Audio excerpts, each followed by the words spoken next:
Verdi Sambo, Polri kini dihadapkan pada kasus narkoba dengan terduga pelanggar Irjen Teddy Minahasa, seorang Kapolda. Bagaimana membongkar kasus narkoba yang diduga terjadi melibatkan petinggi Polri? Kita bahas bersama dengan mantan Wakapolri, Komjen Purnawirawan Ugroseno, dan juga ada Ketua Indonesia Police Watch, Sugeng Teguh Santoso. Pak Ugroseno, selamat petang. Selamat petang, Nilo. Ya, dan selamat petang juga Pak Sugeng. Sehat selalu Selamat semua. petang. Saya ke Pak Ugro dulu. Selamat petang, Pak Ugro. Ya, saya ke Pak Ugro dulu. Belum selesai kasus Verdi Sambo, ada lagi kasus Kapolda terjaring di peredaran narkotika. Pak Ugro, tanggapan Anda?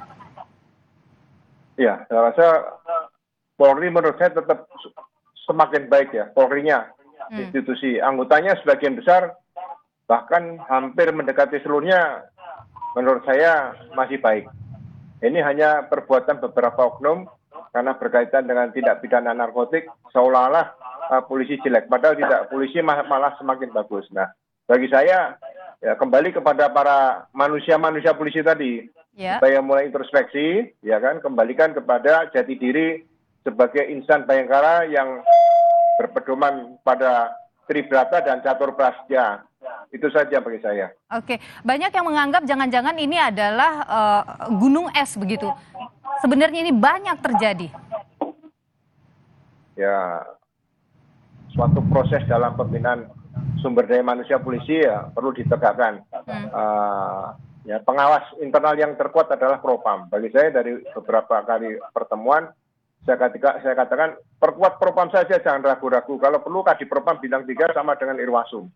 Dia punya fungsi pengawasan ke dalam, kalau Irwasum kan berkaitan dengan anggaran, dengan program kerja dan sebagainya. Jadi perkuat Propam saja, dan Propam tadi tidak perlu pindah-pindah dulu. Kalau perlu sampai pensiun tugas di Propam nggak ada masalah, karena gaji sama, tunjangan kinerja sama, ya kan. Kemudian apalagi dukungan itu juga sama. Jadi nggak perlu milih-milih lagi lah. Tugas di Propam itu tugas mulia. Oke, Pak Ugro, Anda juga dulu sebelum menjadi Wakapolri juga adalah Kadif Propam.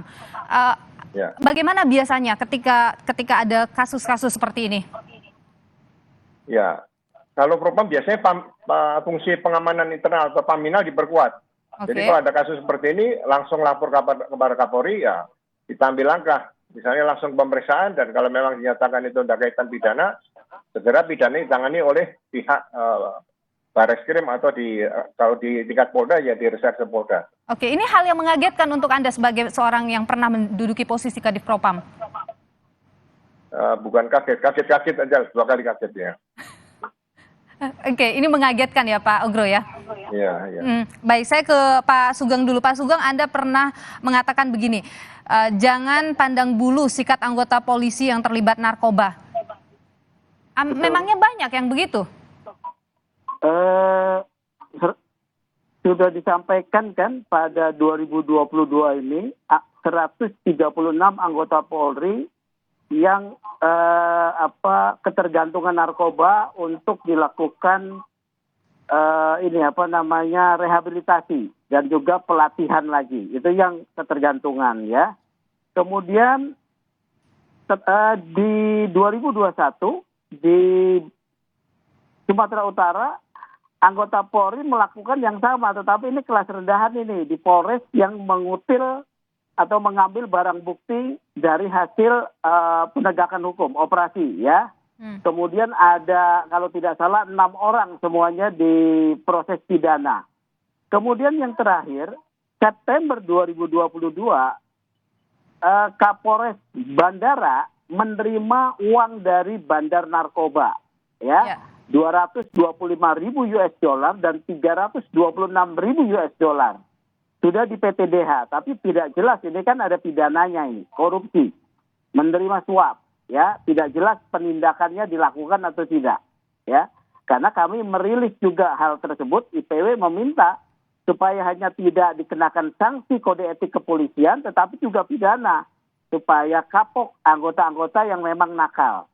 Disampaikan oleh Pak Ugro benar, ya, anggota Polri itu kalau tidak salah ada 460.000, banyak yang baik, ya, tetapi tercemar namanya dengan segelintir yang tidak baik. Yang mengagetkan terakhir ini, menurut saya hampir saya tidak percaya ya, level Kapolda dan Bintang 2 ya, menggelapkan barang bukti, memerintahkan anggota mengambil barang bukti, kemudian mengedarkan. Ini yang hampir tidak percaya karena mengagetkan. Karena begini loh, apalagi kalau bergerak di bidang reserse ya. Apabila itu diedarkan sampai ke bawah, model pengungkapan narkoba itu kan berjenjang ya, bertingkat ya. Akan sampai kepada yang bersangkutan informasi itu kalau misalnya kemudian diikuti dan benar ya, Pak Teddy Minahasa kena. Ini memprihatinkan, mengagetkan. Tahun 2022 ini menurut catatan IPW adalah tahun penindakan kepada para perwira tinggi terbanyak. 2 perwira tinggi bintang 2, 3 perwira tinggi bintang 1 ya. Seperti itu.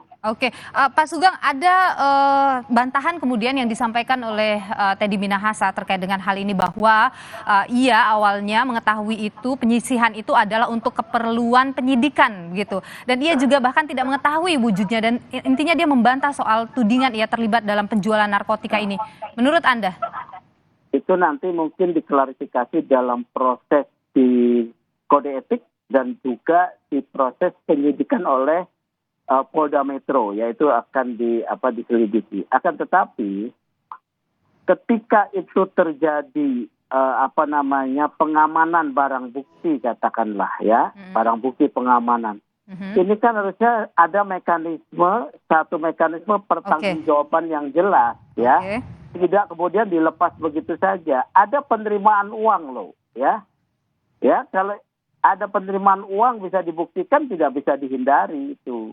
Ya, kecuali kalau tidak ada penerima uang. Jadi Anda tidak percaya dengan apa yang disampaikan Teddy Minahasa? Saya hanya mau menyampaikan lemah ya, lemah argumentasinya.